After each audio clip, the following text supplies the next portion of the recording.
अब आइए आगे। राजस्थान राज्य का देश में ऑन लैंड क्रूड उत्पादन, क्रूड ऑन लैंड क्रूड उत्पादन, क्रूड मतलब तेल, समझे, उसमें गुजरात के बाद राज्य का कौन सा स्थान है द्वितीय, और गैस में कौन सा स्थान है असम के बाद, कौन सा, असम के बाद। ये कुछ लोगों ने टम्पे इसलिए लगा दिए मेरे हिसाब से कि ना सावरमल ने इसके निशान को मिटाया नहीं, तब सही हो रहा है, परंतु वो अपने आप पे खुश न हो, वो मन में ही ऐसे सोच सकते कि मैंने सही कर दिया, बल्कि उनको आता कुछ नहीं था।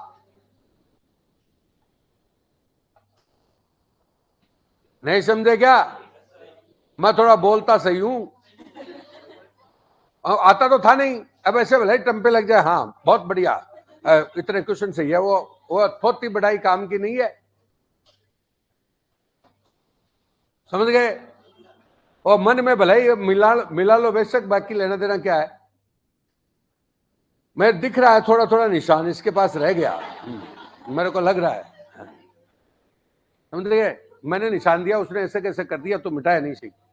तो राज्य का ऑनलैंड सुन लो, क्रूड में आपका कौन सा स्थान है, कौन सा दूसरा, तो पहला कौन सा गुजरात, और गैस में कौन सा दूसरा, उसमें पहला कौन सा असम, कौन सा असम। ये लो, महसाना बठिंडा गुरदासपुर गैस पाइपलाइन चल रही है, क्या चल रही है, गैस। ये कितने किलोमीटर है, 864। ये लो, हो गया। वायु गुणवत्ता पूर्वानुमान के लिए प्रणाली विकसित की गई है जयपुर, यह बजट में भी था, वायु गुणवत्ता के लिए। बोलो क्लियर है? आगे देखो,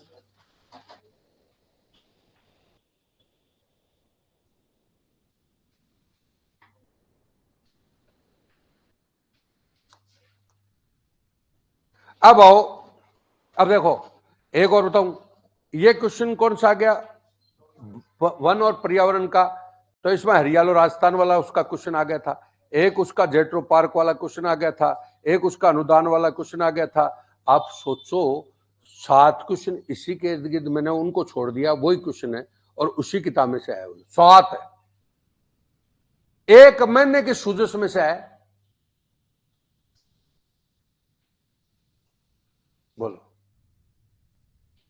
और जो 99% के गलत हुए हैं, अब देख लो भाई, वो मैं चाहता तो इसमें दे देता, लेकिन मैंने उनके इर्द गिर्द इसलिए दी कि वो तो आ ही गया आपका, तो उसको तो काय को दे, लेकिन उसमें सब छपा हुआ है। ये बता रहा हूं तो थोड़ा सुधर जाओ। ये हिस्ट्री में हो गया ना, भामा सा पूछ लिया क्या हो गया।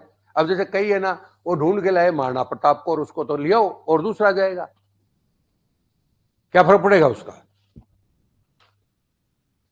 एक तो मतलब जैसे पेपर कर रहे हो ना, अभी जैसे पेपर करे भाई, कल का जैसे वो होगा, उसका संडे का पेपर होगा, आपकी बाहर लेते हैं अपन जो पेपर, तो एक तो नाए तो उसको छोड़ना सीखो,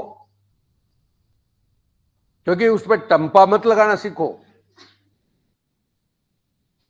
बाद में तुम करोगे ना, उसको छोड़ना सीखे तो उसमें नंबर आए माइनस में। हेलो, राजस्थान में वृक्षारोपण योजना प्रबंधन मूल्यांकन हेतु फॉरेस्ट स्टेक डिजिटल प्लेटफॉर्म का निर्माण किसके सहयोग से किया गया है? जायका, जापान। इसमें निशानदेही कमरा है, हाँ, जायका जापान। अब ये पक्का कोई आता है क्वेश्चन, किसके सहयोग से चल रहा है, समझे? जायका कहां की कंपनी है, बैंक है जापान की, सीडा स्वीडन की, आईएफई जर्मनी की, और आईबीआरडी विश्व बैंक है। ये कहां के सहयोग से चल रहा है, समझ गए? अब आया एक पेड़ मां के नाम, एक पेड़ मां के नाम, समझ गए? अब इसमें दिख रही है लाइन, अब वही बात हो गई, एक पेड़ मां के नाम, समझना मेरी बात, एक पेड़ मां के नाम, बात हो गई ना। अब एक पेड़ मां के नाम अभियान है, अब वो वही क्वेश्चन है हरियालो राजस्थान वाला ही, समझ गए? उसमें कितने पेड़ लगाए वो सब चीज आ गई। अब इसमें आएगा, इसके लिए जो पोर्टल है ना, उसमें सारे भाई कितने पेड़ कहाँ कहाँ लगाए गए वो सब पोर्टल पे डाल दिए जाते हैं। उस पोर्टल का नाम है मेरी लाइफ। मेरी लाइफ। आगे, ट्री आउटसाइड फॉरेस्ट इन राजस्थान के तहत कितने करोड़ पौधों को लक्ष्य? 4 करोड़। ये लो, ये भी दिख रहा है। हाँ, कितने? 4 करोड़। समझ गए? अब सुनना, उसमें ओवरऑल ना सुन लो, उसमें रखा गया था कितना? 7 करोड़। उसमें लक्ष्य कितना रखा गया था हरियाणा में? 7 करोड़। कितने का? 7। ये टोटल आपकी बात है।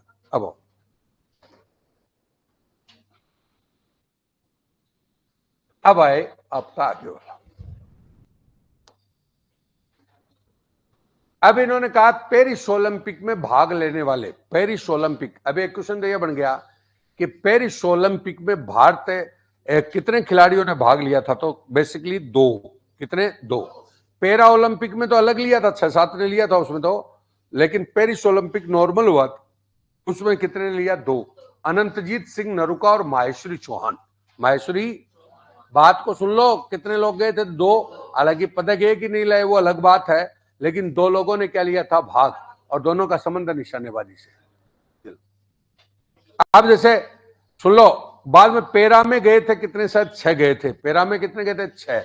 उनमें से 3 पदक लेके आए, अवनी लेखरा, मोना अग्रवाल और सुंदर सिंह गुर्जर। सुंदर सिंह और उस मोना अग्रवाल को अब की बार अर्जुन अवार्ड दिया है। तो ये हमने पिछली बार टेस्ट में भी दिया था, तो उसकी दी है। आगे आगे अब बताऊंगे, कई महानुभाव में बता रहा था अभी, ये 3800 रुपया टेस्ट का ले रहा है, फर्स्ट ग्रेड का 3800। कौन? ये समझ गए होंगे। और कोई समीक्षा नहीं है, कोई उसमें समीक्षा नहीं है, बस टेस्ट दिया और आ जाओ।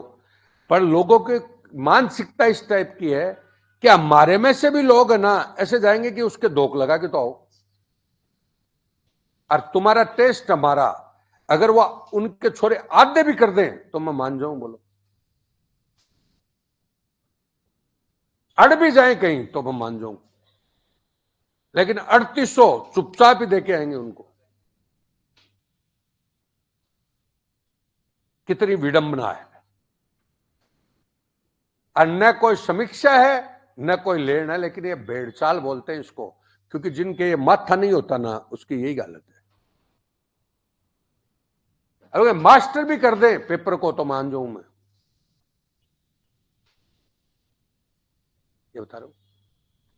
अरे वहां तो 5-5 लोग, 20-20 लोग लगते हैं, मैं तो अकेला ही बहुत हूं। ये लेकिन भाई साहब इसके लिए पढ़ना पड़ता है, ऐसे नहीं कट पेस्ट करके पेपर डाल दिया।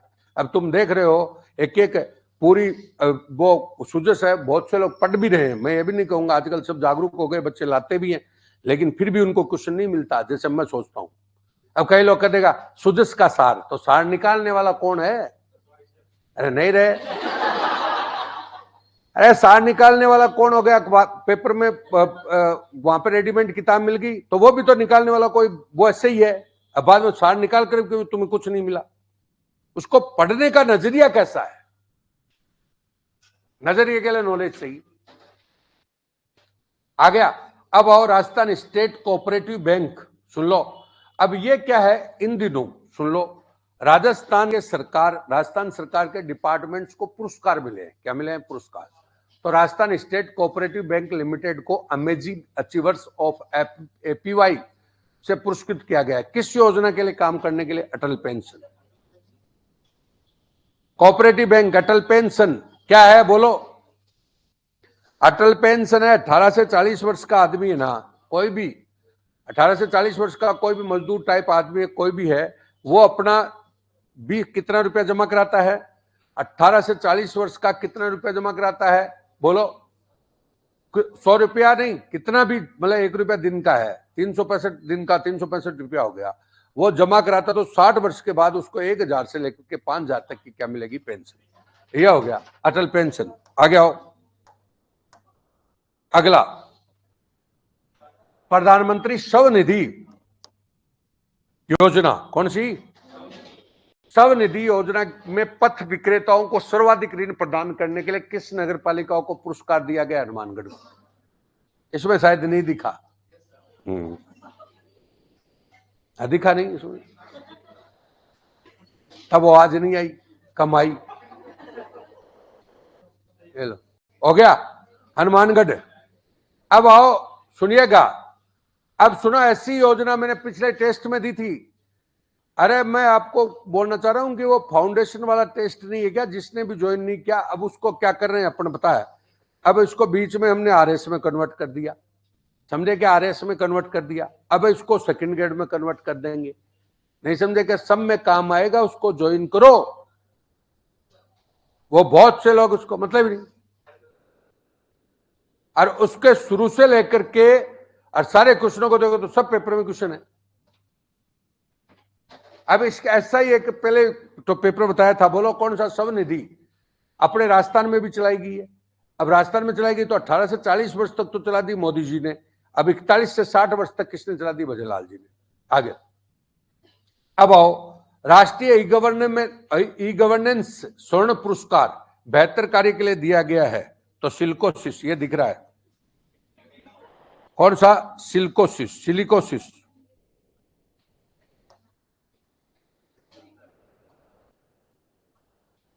अब आओ, एक जिला एक उत्पाद, एक जिला एक उत्पाद, एक जिला एक उत्पाद में ध्यान दीजिएगा, उत्तम कार्य के लिए कौन से उद्योग को, उद्योग विभाग कौन सा दिया, एक जिला एक उत्पाद के पहल के तहत उत्तम कार्य हेतु उद्योग विभाग को कौन सा पुरस्कार दिया गया, रजत, इसमें नहीं दिखा, कांस्य।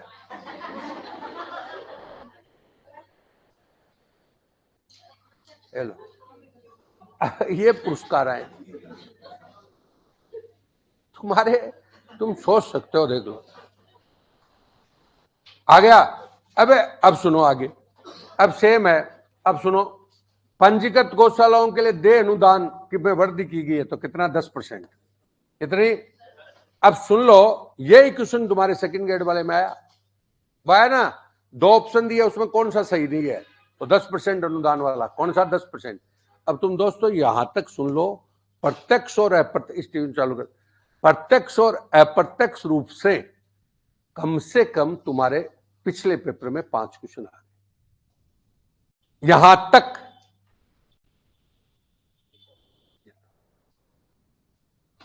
और वह एक किताब है उसमें से आगे। अब कौन कहता है सुजस में से क्वेश्चन नहीं आता, लेकिन पढ़ते ही नहीं, अखबार सुजस और वो 10वीं क्लास की किताब, और मेरे को तो लगता ही नहीं कि कुछ किताब की जरूरत है। कितने लिया हो तुम, पढ़ने का विजन भी चाहिए।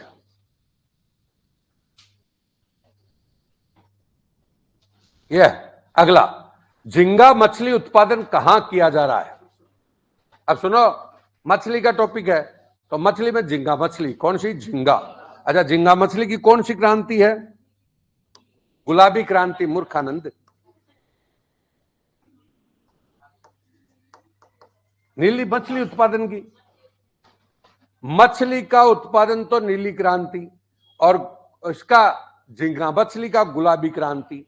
अब झींगा मछली खारे पानी में होती है, कहां पर होती है, खारे, तो खारे पानी में होती है ना, इसलिए तारानगर, राजगढ़, तालछापर, चूरू में, इसका चूरू में आपको पता खारा पानी है, तो वहां पर इसका उत्पादन किया जा रहा है। आगे आ गया, झींगा मछली आ गई। अब आदिवासी मछुआरों के उत्थान के लिए आजीविका मॉडल योजना, जिसको शून्य राजस्व मॉडल भी बोलते हैं, कौन सी, शून्य, उसमें ये मछली कहां पर हो रही है, तो कहां पर नहीं हो रही, तो सोमकागद। अब सुन लो, अब ध्यान से सुन लीजिए, डूंगरपुर, बांसवाड़ा, उदयपुर, डूंगरपुर, बांसवाड़ा और कौन सा, उदयपुर। अब ध्यान दीजिए, उदयपुर कौन सा है भाई, जिलों की नगरी, कौन सी, जिलों की नगरी कौन सी होगी, उदयपुर है क्या। 100 टापुओं का शहर कौन सा गया, बांसवाड़ा, और पहाड़ों की नगरी कौन सी होगी, डूंगरपुर, तीनों हो गई ना, तो वहां तो मीठा पानी है, तो वहां पर ओवरऑल मछली होती है, तो वो तो नीली क्रांति है, और इधर कौन सी, गुलाबी क्रांति। अब झील आ गई, बांध आ गई सर, अब झील अलग, बांध अलग, काय की रही, इसमें होता है क्या है।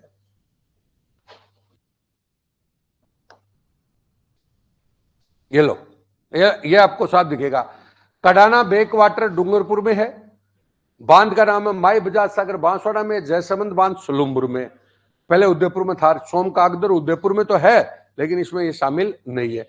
अब आप खुद देख लो, ये तीनों आपको बताए तो ये सारे के सारे कौन से हो गए, मीठे पानी वाले। तो यहां पर नीली क्रांति है और उधर कौन सी झींगा, ये लो। अब आइए, सहकारी बैंकों द्वारा दिए जाने वाले दीर्घकालीन कृषि ऋणों पर समय चुकारा करने वाले काश्तकारों को 7% क्या दिया जाएगा ब्याज में अनुदान, और अकृषि ऋणों पर कितना, 5%। इसका मतलब ऐसे ध्यान रख लो कि कोई किसान है ना, किसान जो कृषि कार्यों के लिए सहकारी बैंक से लोन लेता है, कृषि कार्यों से क्या लेता है, कृषि कार्य मतलब कुआं खुदवाता, जमीन खरीदता, ट्रैक्टर लाता, कुछ भी लाता है, तो उसको 7% ब्याज नहीं देना पड़ेगा। वैसे भी तुम्हारे काम की चीज है जिसे याद भी रहे, मतलब समझे क्या, बैंक में मान लो 9% ब्याज चल रहा है तो 7% ब्याज नहीं देना, 2% ही देना है। हो गया। बाद में अकृषि ऋण का मतलब है कोई किसान है वो सहकारी बैंक से लोन लेकर मकान बनाता है, अपने बच्चे की कोई मतलब पढ़ने के लिए भेजता तो उसके लिए लोन लेता है, तो कौन सा ऋण हो गया, अकृषि। उसमें उसको 5% ऋण ब्याज नहीं देना पड़ेगा, काम की चीज है। आ गया अगली बात, पीएम गति शक्ति योजना इंपोर्टेंट है, इंपोर्टेंट, और इसके लिए फूड पार्क बन रहा है सोनवा में। पीएम गति शक्ति योजना के तहत फूड पार्क कहां पर बन रहा है, सोनवा। कहां पर बन रहा है, सोनवा। और नीचे उसी प्रकार का क्वेश्चन है, फूड पार्क विकास भू आवंटन नीति 2024, ये लो।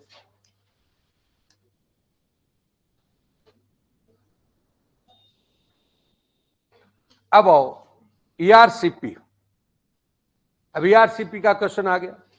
ईआरसीपी में के तहत पहले चरण में क्या क्या बन रहा है, पहले चरण में नवनेरा बांध बन रहा है, दूसरा कौन सा, गलवा, तीसरा बिशलपुर, और चौथा कौन सा, ईश्रदा।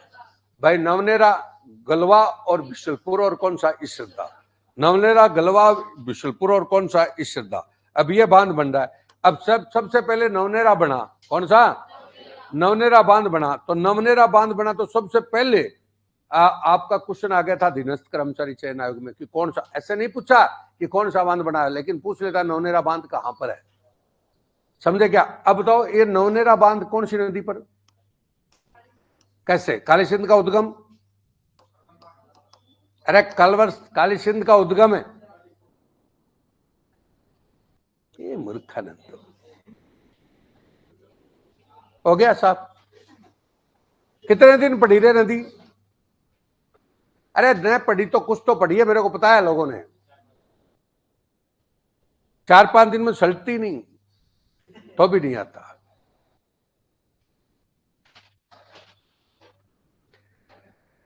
काली सिंध नदी का उद्गम स्थल है देवास, एमपी। ओ मूर्खानंद। अब बताऊं, नक्शा बनाते हैं, वो बनाते, क्या काम का, याद चाहिए,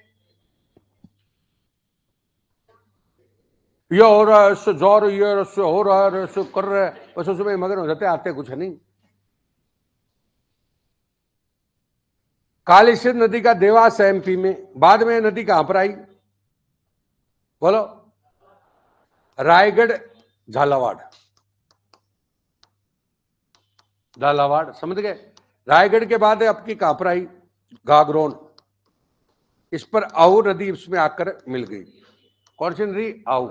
ये आऊ भी कहां से आ रही थी, एमपी से। कहां से आ रही थी, एमपी से, बोलो क्लियर है क्या। बाद में नोनेरा, कौन सा, नोनेरा, नोनेरा स्थान में किस में मिल गई, चंबल में। और नोनेरा कहां पर है, कोटा। इसी को आप नवनेरा बोल रहे हो। नवनेरा बांध में काली सिंध नदी, नवनेरा में काली सिंध नदी चंबल में मिलती है, वहां पर बांध बन रहा है। कितने पॉइंट है इसमें, 4। कितनी सेकंड लगती है, 1। और कौन पूछता है, लंबाई इतनी, चौड़ाई इतनी, तो तेरे घर की माप ना लंबाई।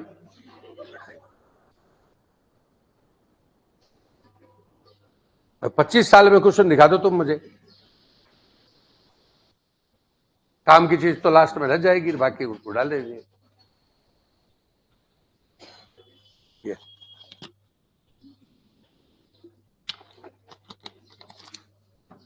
तो नवनेरा बांध ये है, समझ गए। बाद में ये तीनों बांध गलवा बिशलपुर रिश्तेदार ये किसके हैं? बनास के। कौन से? ये छोटा तो गलवा मतलब बनास की कोई सहायक नदी है, उस पर बना हुआ है, टोंक में ये भी सुन लो। तो ये तो उसकी सहायक नदी है, लेकिन ओवरऑल किस पर हो गई? बनास पर। बनास का उद्गम खमनौर। खमनौर से कहां आई?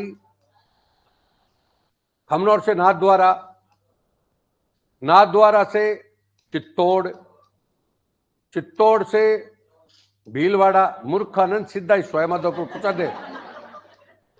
भीलवाड़ा, भीलवाड़ा से अजमेर, अजमेर से टोंक, और टोंक से स्वयंमाधोपुर। ये लो हो गया, ये हो गया रामेश्वर, हो गया, ये हो गया, ये रामेश्वर। अब क्या, अब सुनो, बहुत धीरे धीरे पढ़ा, 1 मिनट लगती है। अब इसमें चाहिए तो वो रेखा इधर जाए चाहे इधर जाए, क्या फर्क पड़ता है भाई? और तुमने नक्शे में इसको सेट कर लिया, बहुत सुंदर सुंदर बनाया, तो भी क्या कर लिया तुमने? अगला पूछता क्या है, सुन लो, एक ही बात पूछता है कि प्रवाह क्षेत्र बताओ, प्रवाह क्षेत्र बताओ, या फिर उद्गम कहां पर, लास्ट कहां पर। अब सुनो, ये रामेश्वर आया, यहां पर कहां पर किस में मिल गई? चंबल। कहां पर है? चंबल। अब चंबल किस में गिर गई? यमुना। और यमुना किस में गिर गई? गंगा। गंगा किस में गिर गई? बंगाल की खाड़ी। तो बंगाल की खाड़ी में गिरने वाली क्या हो गई? नदियां। अब एक बार आरएस में क्वेश्चन आ गया, क्रम से सेट करो, सुन लो, गंगा यमुना चंबल बनास, गंगा यमुना बनास चंबल, ऐसे दे देता है, ऐसे कुछ ना। वो वहां तो अटक गया, ये कहां से आ गया? क्योंकि इसके तो नदी फिट हो रही है वो। वैसे मैं बावड़ा सा दिखता ही हूं, कोई सा ही सब्जेक्ट बोल देना चाहिए, कोई सा ही। और मैं से कोई आपको ऐसे नहीं कि बड़ाई मारता हूं, वास्तव में बता रहा हूं, एक ही दिन का कोर्स है। अब बोलो सारा ही, हाँ चलो देख लो, तो तुम्हारे ये नदी 10 मिनट में सलटेगी, झील जाल सब। अब देखिए, अब आओ बनास खमनौर आ गया, आ गया ना। अरे सुनो, अब तुम मिट्टी पढ़ते हो, मिट्टी समझे पढ़ते हो, तो मिट्टी ये कौन सी मिट्टी का बेल्ट है पूरा? बताओ, अब बताऊं, अब बताऊं मिट्टी कैसे? फलानी मिट्टी अजमेर जयपुर फलाना जी। अरे मूर्खानंद हो, ये याद हुआ है? कौन सी मिट्टी का बेल्ट? मौके दोमट। अरे मूर्खानंद, एक और सुने, नदी का एक तो कलर के अनुसार मिट्टी है, एक आपकी कौन सी प्रकृति, दूसरी उसकी नेचुरल स्थिति के अनुसार है। तो दोमट का मतलब तो ये होता है नदी का, नदी के द्वारा जो लाई गई मिट्टी होती है ना, वो ओवरऑल जलोढ़ होती है, जल को ओढ़ कर आ रही है, ओढ़ कर जलोढ़। अब 12 महीने ओढ़ कर आ रही है, वो तो जलोढ़ हो गई। अब जलोढ़ हो गई ना, वो ही बाद में क्या बन गई? बजरी टाइप हो गई, तो कौन सी होगी? कच्छारी। और वो और महीन हो गई तो दोमट। तो नदी घाटी क्षेत्र है ना, उसमें सब में ही मिलती है दोमट या कच्छारी। अब 12 मासी नहीं है तो जलोढ़ ना होकर के उसको क्या बोल देते हो? दोमट और कच्छारी। ओवरऑल ही हो गई। अब चंबल है तो चंबल 12 मासी भरती है, तो वो कौन सी बेल्ट हो गया? जलोढ़ का। इतनी सी बात है, क्यों करते हो? परंतु तुम तुम्हारे दिमाग को कभी सेट कर ही नहीं पाए। अब आओ आगे, यहां पर मिट्टी देखो, खमनौर कौन सा है? हल्दी घाटी वाला एरिया ना, तो पीली मिट्टी।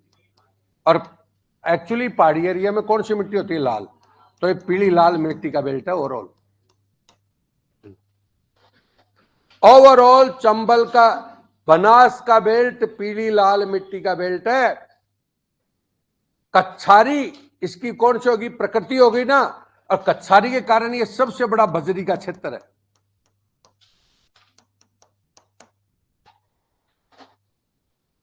कच्छारी के कारण ये सबसे बड़ा बजरी का क्षेत्र है। अब बोलो सर्वाधिक बजरी, बजरी हर नदी में मिलेगी, लेकिन इसमें ज्यादा क्यों? क्योंकि राजस्थान में बहने वाली बड़ी नदी है, तो इसका बेल्ट क्या हो गया बड़ा। अभी सोचो। लेकिन कच्छारी मिट्टी, भरतपुर, धौलपुर, करौली, इनको रट रहा है मैथमेटिक्स है। तो आए आगे, ये आ गया खमनोर, आ गया हल्दी घाटी आएगी। अब क्वेश्चन को डिजाइन से अगला उठाता है, सुन लो, डिजाइन से, तुम्हारी पोल खोल रहा हूं, डिजाइन से उठाता है क्वेश्चन को, समझ रहे? तो खमनौर में हल्दी घाटी, तो क्वेश्चन क्या बन गया कि हल्दी घाटी के बीच बहने वाली नदी कौन सी होगी? बनास। ऐतिहासिक क्वेश्चन बना देगा। जैसे रणकपुर का क्वेश्चन आ गया कि रणकपुर कौन सी नदी पर बना हुआ है, समझ गए? वैसा क्वेश्चन आ गया नदी का, तो वहीं पर आ गया श्रीनाथ जी कौन सी नदी पर बना हुआ है? तो बनास। सोचो कभी कि ऐसे भी पूछ सकता है कि नाथ द्वारा कौन सी नदी पर बना हुआ? तो बनास। हल्दी घाटी कौन सी नदी पर है? तो बनास। क्वेश्चन बन रहे। हमारे को तो लिखा ही नहीं, ये तो लिखा है इनको, खुद का माइंड को किराए पे रख रखा है। आगे नाथद्वारा आ गया। चित्तौड़ में इस पे कौन सी नदी आकर मिली? आयड चित्तौड़ में कौन मिलेगी? सबसे बड़ी कोठारी नदी। कोठारी नदी कहां पर आकर मिलती है? चित्तौड़।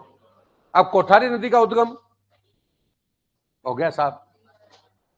अब बताऊं क्यों, क्या क्यों साफ हुआ? ये इसलिए साफ हुआ, कोठारी अलग, कोठारी नदी का उद्गम स्थल है देवास, वो देवास नहीं, दिबेर, दिबेर राजसमंद।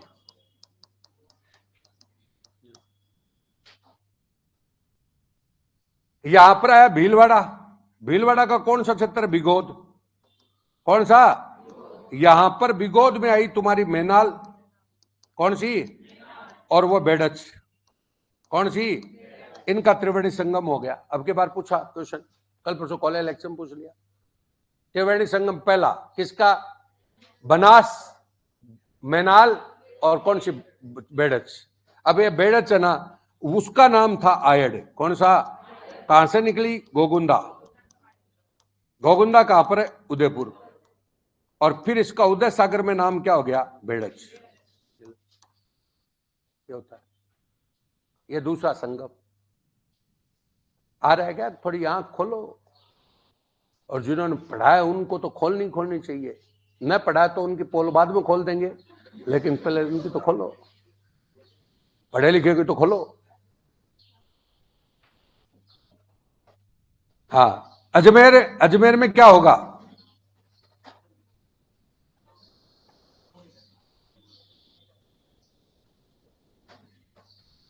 जल विभाजक है।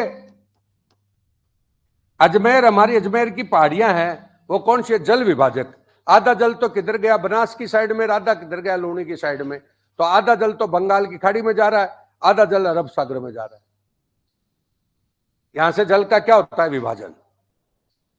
जैसे फॉर एग्जाम्पल मैं खड़ा हूं, ध्यान से सुनना, मैं खड़ा हूं ना, तो राजस्थान ऐसे सीधा है, मान लो सीधा, ध्यान से सुनना पूरा पूरा, देख इधर, राजस्थान एकदम सीधा है, सीधा, मतलब राजस्थान की भौगोलिक भौतिक स्थिति बता रहा हूं, एकदम सीधा हो गया।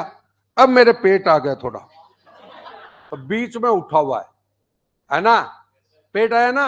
अब पेट आते ही पानी को यहां पर डालो, तो पानी डालो तो आधा तो इधर जाएगा, आधा इधर जाएगा, तो आधा तो बंगाल की खाड़ी में गया, आधा इधर गया। वो अजमेर में पेट की तरह ऊपर उठा हुआ है।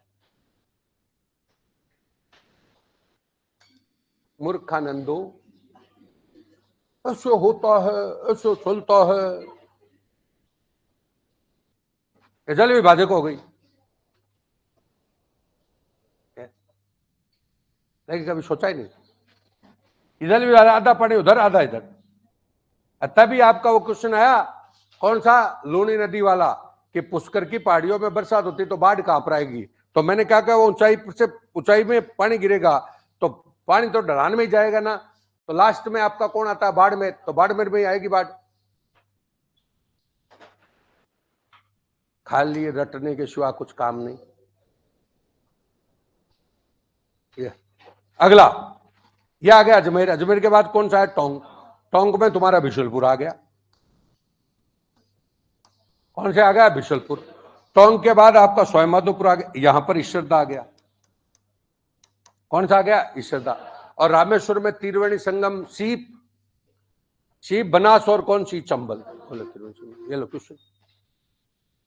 जब ये बांध होता है ना तभी नदी हो जाती है, तभी सब कुछ हो जाता है, कुछ नहीं है लेकिन अलग अलग। मेरे को तो तभी अफसोस होता है, अफसोस के खाली लकीर के फकीर हैं, तब मेरे को कई बार ऐसे भी ठीक लगता है। ठीक ऐसे लगता है कि यार तू पास कैसे हुआ? तो मेरे को वास्तव में अब लगता है कि मैं वास्तव में औरों से एडवांस हूं। मेरे को इंटरव्यू में क्वेश्चन पूछा कि आपका नाम सवाई है, तो आप सवाई का मतलब क्या होता है? तो मैंने कहा सवाई का मतलब सवाया, उपाधि है सवाई। अरे सवाई जयसिंह को उपाधि नहीं दी थी क्या? तो सवाई का मतलब सवाया। भाई औरंगजेब ने उसको कहा तू सवाया औरों से। सवाया का मतलब 1/4 ज्यादा। तो औरों से 1/4 ज्यादा क्या होता है? सवाया। हो गया क्या? 1/4। तो उन्होंने मेरे को इंटरव्यू में पूछा कि भाई आपका नाम सवाई है तो आप करो औरों से 1/4 ज्यादा होता है, क्या आप अपने आप को समझते हो क्या? मैंने कहा समझता हूं। तो बोले कैसे? मैंने कहा जहां भी मैं गया हूं ना, चाहे मेरी कैसी भी पोजीशन हो, 15 मिनट के बाद लीडरशिप मेरे पास रही है। 15 मिनट के बाद कहीं भी गया हूं तो मैं 15 मिनट के बाद अपनी ओर लोगों को खींच लेता हूं। समझ गए? तो तब मैंने देखा कि औरों से ज्यादा तो है मेरे में।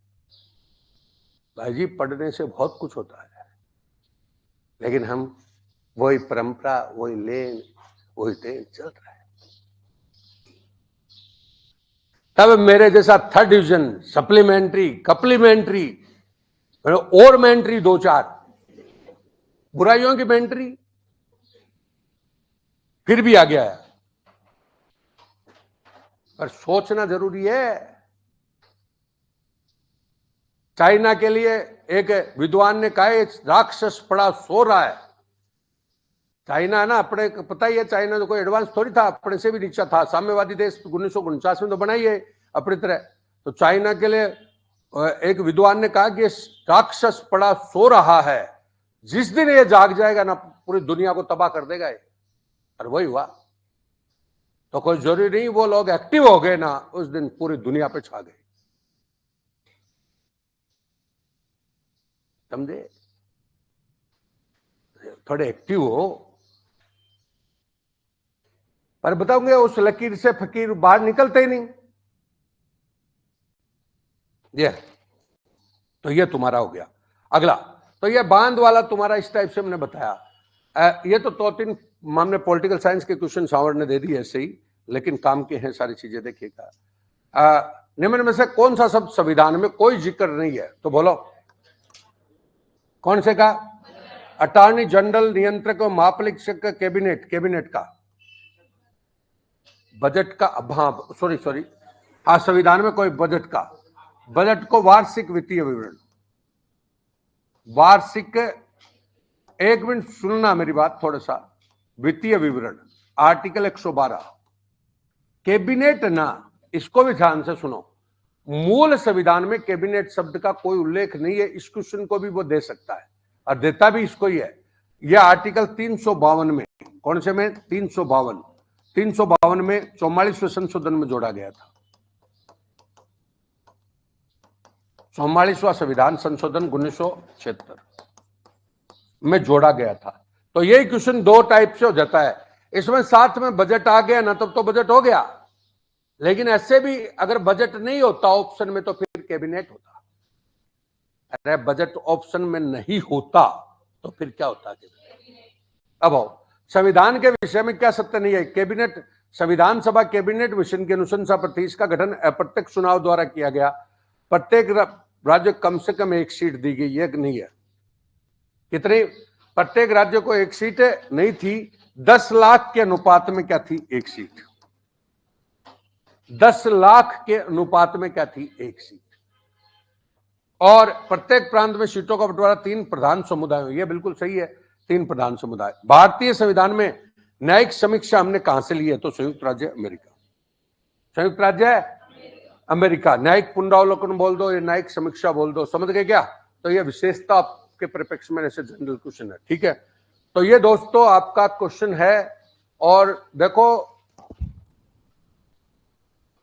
एक वर्ड बोल रहा हूं, थोड़ा सीखो चीजों से, और ऐसे नहीं मुर्दे मत बनो, लकीर के फकीर मत बनो। और ऐसे मत सोचो कि भाई कौन सा, मैं तो कई बार कई लोग मेरे को कहते हैं कि साहब आपने सुन लो कि आपने ये नहीं किया, वो ऐसा कर लेते, ऐसा कर लेते। सुन लो मेरी बात, बोलो ऐसा कर लेते, ज्ञान देते नहीं क्या? तब मैंने कहा है यार कहां से कर लेते ऐसा? हम तो बाहर तो रोटी खा रहे हैं, कचौड़े में रोटी खा रहे हैं। ये इन्फेक्शन अनफेक्शन तो अभी दिख रहा है, वहां पे बैठे उभाने रोटी खा रहे हैं, कचौड़े में सूर कर, माटी पड़ रही है, खा रहे। तो उन आदिवासी टाइप परिवारों के हैं, यहां तक आ गए, कम बात है क्या? समय क्या ज्ञान भाई कहने मतलब सब कुछ है और यहां तक आ गए, कम बात है क्या? इतना कम है क्या? तो मैंने कहा है उस पर संतुष्ट रहना सीखो कि यह कर लेते। हम कौन से चांदी की चम्मच लेके पैदा हुए थे?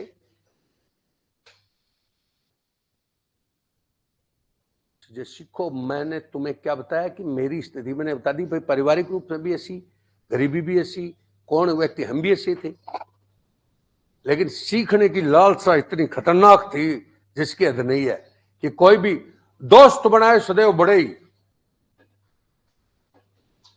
चाहे उसकी चाहे गुलामी करनी पड़ी हो। क्योंकि कृष्ण लक्ष्मी जी नहीं है क्या? लक्ष्मी जी और विष्णु भगवान समुद्र में सो रहे हैं, और सो रहे हैं तो भृगु ऋषि आया और भृगु ऋषि ने मारी लात। किसके?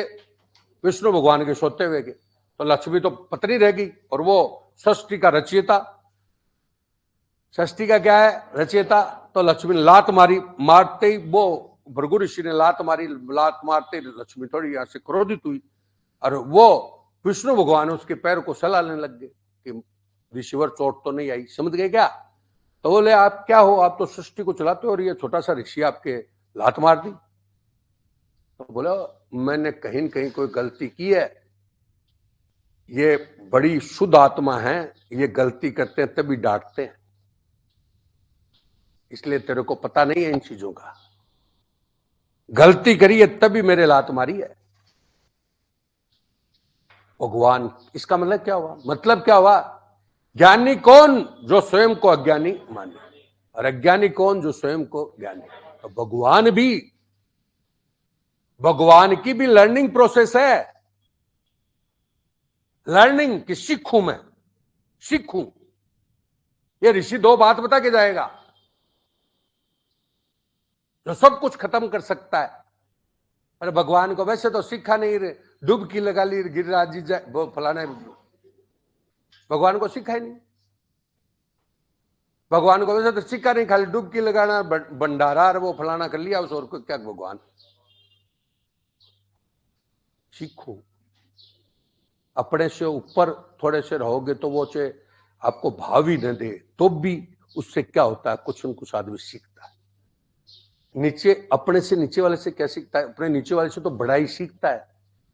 और किसी को बर्बाद करना हो तो उसकी बड़ाई शुरू कर दो, अपने आप ही साफ हो जाएगा। अगर किसी को बर्बाद करना हो तो बड़ाई। इस कलयुग के 3 ही हथियार है नीचे लाने के, बता दूं। पहला बड़ाई, दूसरा माड़ा पिराना, और तीसरा पैर छूना। पैर छूना 2 पॉइंट होता है। एक तो होता है सम्मान में, अपने माँ बाप का, कोई का सम्मानित व्यक्ति का छूते हैं। एक आप डरते हुए भी छूते हो, नेता है छू रहे हो जबरदस्ती, कोई रिलेशन ही नहीं है नेता से, कोई अफसर का छू लिया जबरदस्ती, काम आ जाएगा यार ये, समझे क्या? तो नेता सॉरी पेड़ छूना, किसी को बर्बाद करना हो तो कलयुग में 3 हथियार है: पेड़ छूना, नंबर 2 बढ़ाई करना, और नंबर 3 माला पिराना। इसलिए नेता है ना, नेता देखते हो क्या, नेता बड़े अधिकारी रही, ये माला पहन पहन और वो पेड़ छुआ छुआ कर ऐसे हो जाते हैं, बाद में ऐसे बर्बाद होते हैं जो इनका कोई दिखता ही नहीं कहां गया। और जो इस बढ़ाई से दूर रहता है ना, वो राज करता है।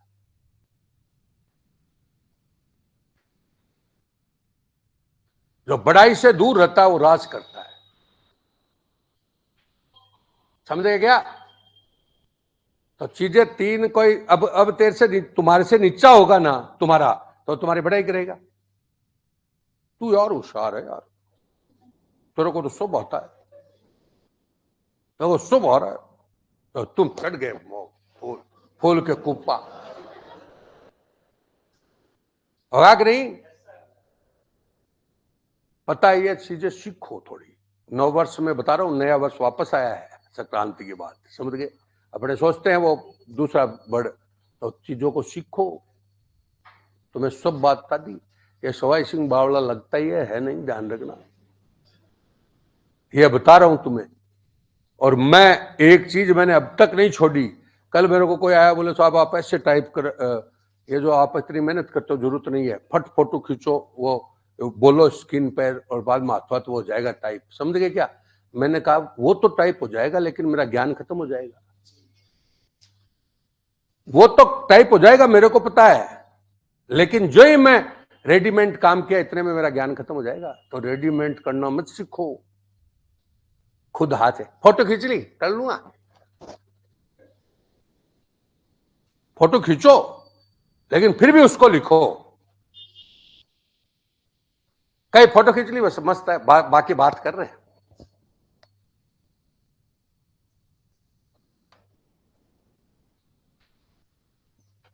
पराधीन सपने हु सुख नाही,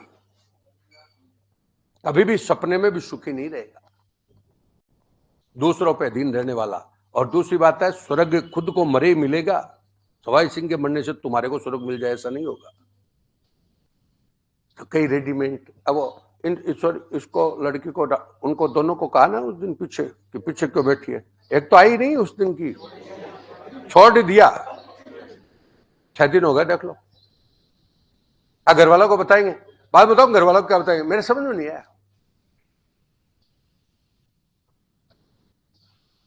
बड़े से बढ़िया काम है कि समझ में, घर वाले ऐसे बेवकूफ है जो बस मान रहे। भाई साहब, क्या हम क्या गलत बोलते हैं कि भाई पीछे बैठिए, तू लड़की कोई भी हो पीछे बैठी है, ये दो चार लड़के आवाज भी करते हैं, और पीछे से इनकी गर्दन दिख रही है, तुम्हारे को पूरा दिख तुम्हें नहीं रहा, तो फिर क्यों बैठे हो? घर पे ले लेती क्लास। बुरा मान गए। बुरा मानना है ना जीवन का, यह भी सबसे बड़ा खराब का। काहे का बुरा? जब तक तुम्हारी नौकरी फोकरी नहीं लग जाती तब काहे की इज्जत तुम्हारी वैसे ही खराब हो रही है। मेरे को इसने ऐसे कह दिया, मेरे को इसने ऐसे कह दिया रे, घमंड काय का।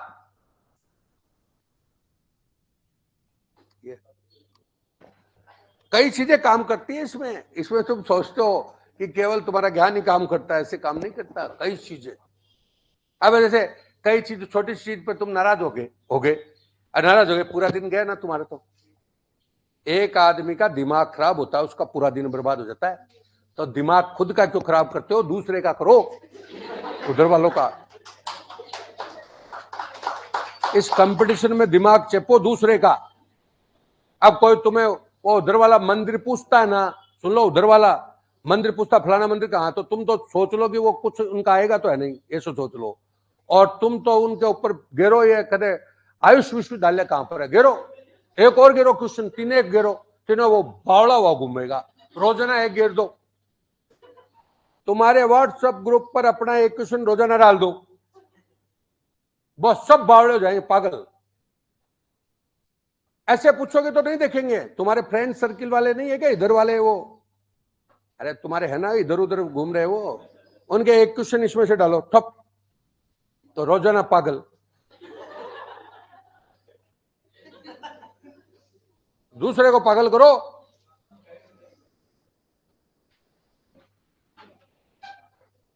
समझ गए?